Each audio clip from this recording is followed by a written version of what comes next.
PNC, America's Black News Channel. Watch us on all major cable providers and major streaming platforms. Finally, news that speaks to us. Well, you'll recognize him. He played a hard-nosed attorney and the father of Megan Markle's character in Suits. Now Wendell Pierce is back on the dad mode on the small screen, trying to save his daughter's life in the Bounce Network's original movie, Don't Hang Up. Check it out.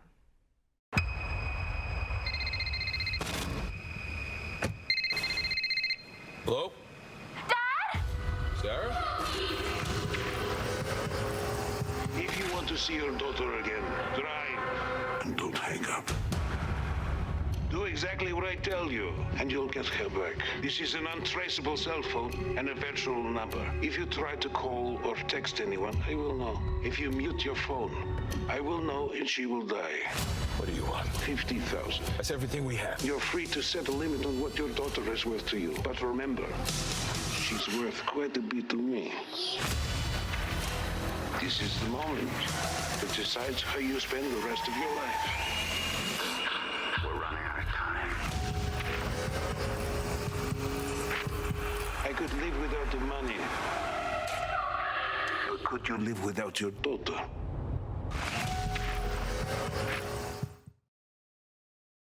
Well, my heart rate is already up, and we're so lucky this midday. Here with us from Bounce's Don't Hang Up is actor Wendell Pierce. Wendell Pierce, welcome here to the Midday Jolt. We appreciate having you. Thanks for having me, Marcel. I appreciate you. A lot of suspense there. The list is also endless. You have so many television and film roles under your belt, from The Wire, Suits, and Selma. Now you're taking on this character in the movie, like we just saw, Don't Hang Up, that's based on actual events. Now, we all do love a good thriller, but what actually took you and drew you to this part of the project? Well, I mean, that was the thing. I seldom get the chance to do something like this, an action thriller, and actually something based on real events. It was something that attracted me to the story, and then I realized that this was a cautionary tale. This was something that that could happen to anyone at any time, because this is actually something that's on the rise. It's called virtual kidnapping, and I had never heard of it. And when I was made aware of it and was reading the different incidents and did my research on it, it was something that I was excited to do. And then just to do an action thriller with Bounce TV, a platform for African American entertainment, a media company that is trying to give free access to African Americans and make it accessible and affordable. I want to be a part of that, because this is one of the few original programming entities that they have at Bounce, and so I want to be one of the first movies that Bounce produced. And so I was happy to do that on the artistic and the business side of it, and be in a thriller, which I seldom get to do. Yeah, a win-win for both sides. And like you mentioned, we do want to repeat that your new film's home Bounce is built on the first broadcast network focused primarily on providing programming for our Black viewers. So it's really neat. At this point in your career, what are your thoughts on where the film and television industries are with diversity in front and behind of the camera?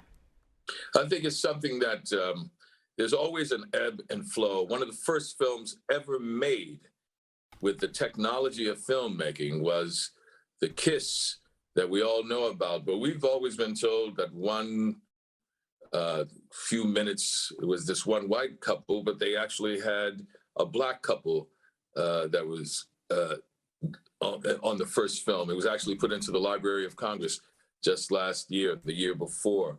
And we have always had an ebb and flow, from Oscar Micheaux in the early 20th century to the blaxploitation era, when Gordon Parks was doing Shaft, and when I was coming out of Juilliard, I remember Spike Lee handing out his "She's Got to Have a T-shirts," in front of the theater when he first came out. We have Melvin Van Peebles, God rest his soul, he just passed at his independence. But then we have a boom that's happening right now with Ava DuVernay, with Macro, run by Charles King, which is a great film company. Two great film companies that are working now. We have a plethora of talent that's been out there across the board. And you see, I'm a member of the Academy, so I make it a point to make sure that there's diversity there. But it's not just one thing that is going to change it. It has to be a constant vigilant thing because it will ebb and flow constantly, ebb and flow. There are those who don't have our best interest at heart, and we have to make sure that we build a media world to fight against those who want to exclude us from it. That's why I'm such a supporter of BNC and making sure that the word gets out there. Most definitely. We need all support we can take. And we started with our March to 2 million here this year we're in our second year. Can you believe it? So we're really excited. Yes. Tell us and a we little came bit more on, about I that. I mean, the media world with you. I have a radio station in New Orleans, WBOK, one of the oldest Black-owned talk radio stations. And so we came on 2 years ago. So we're trying to build our base and keep the legacy going, just like BNC. So I join you in that mission. Yay. Well, we're really excited and fortunate to have you.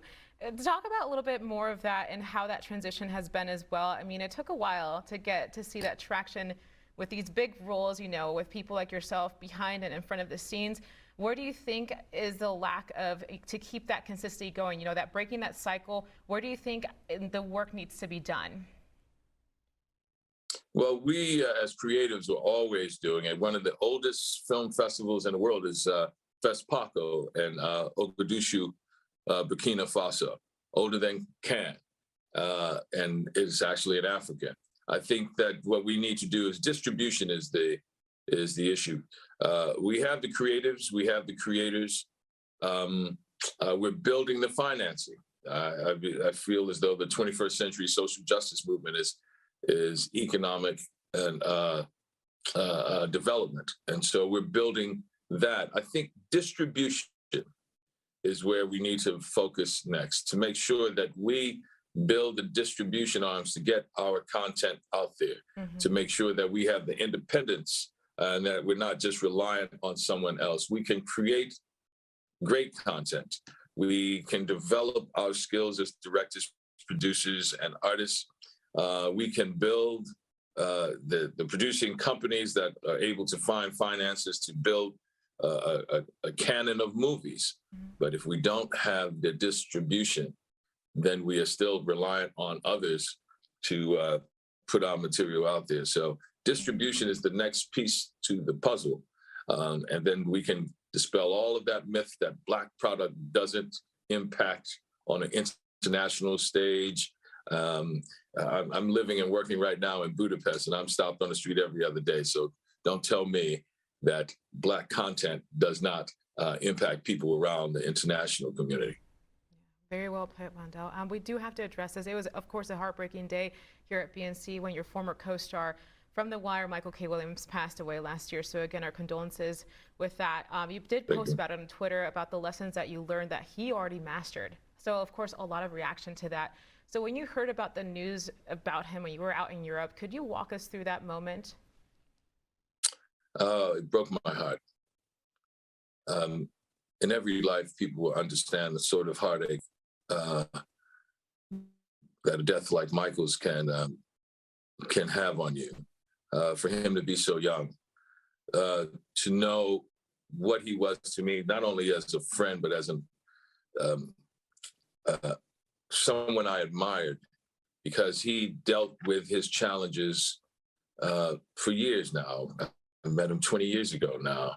And to know that I thought, I knew he was at a place where he was handling his challenges because his art was depicting it. He was a man who made me feel comfortable to just be myself, you know, someone who's a friend who makes you feel like you're the center of the world when you're dealing with them. That's the sort of person he was, the sort of love and friendship that he engendered. And then you saw his work. So it's unfortunate that in a moment of weakness and challenge, he lost his life. But I will not let that be the sum total of what he contributed to us. An artist can only hope until their dying day that they have left something to the world and gave voice to the voiceless, all those people who have heart songs unsung that hopefully that you gave voice to. And that's what Michael did. He gave voice to the voiceless and all of those unsung heart songs for so many other people. that he will always have an impact on them. And that's a legacy that is going to last a long time as we grieve his loss. And grief is a manifestation of love. And so I embrace the grief because I love the man, and I know so many others did too. You know, and what you wrote on Twitter too, obviously, like, hit a lot of people's hearts. So very vulnerable but very transparent moment from yourself. Actor Wendell Pierce, thank you so much for your time and for your talk here on the Midday Jolt. We really appreciated having you here. Thank you. Don't hang up on Bounce TV this Sunday at 8 o'clock. We'll be tuning in. We're looking forward to it. I'm excited for a thriller. We need a good one. Thank you, Marcel. See you soon.